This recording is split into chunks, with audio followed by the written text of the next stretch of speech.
Mon fils a commencé à travailler l'an passé au restaurant, dans une restauration dans le fond. Il a commencé comme plongeur, donc les week-ends.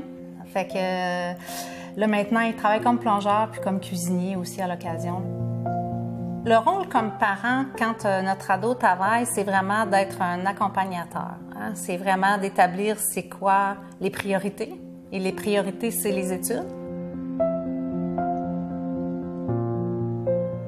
Moi, je crois au travail. Faut pas dire qu'ils ne doivent pas travailler.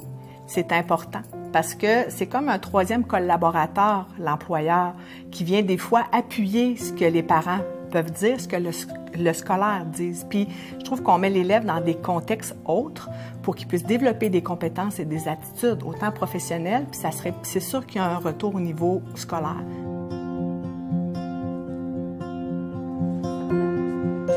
Je pense que les employeurs, ce qu'on peut mettre en place pour les aider, les étudiants, nous, c'est beaucoup au niveau de l'horaire.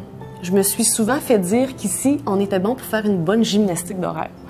Donc, oui, c'est pas facile parce qu'on a vraiment beaucoup d'étudiants. En tout, moi, j'ai 24 personnes qui travaillent.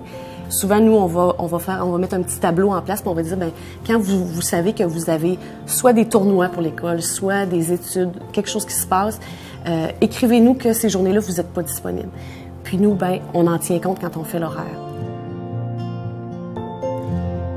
C'est sûr que nous, pour travailler la persévérance scolaire, c'est plus facile d'accompagner un élève à lui dire « apprends à doser tes heures de travail », surtout quand les parents sont avec nous.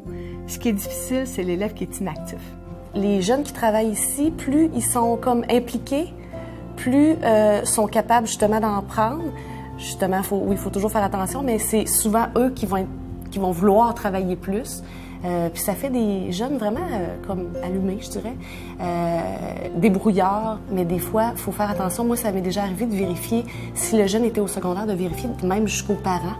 Parce que tu te dis, bien, si le jeune, lui, il veut en faire, mais les parents à côté n'osent pas appeler l'employeur, mais eux trouvent que c'est trop, ça m'est déjà arrivé de vérifier. Quand il a commencé, j'ai dit, garde, on commence.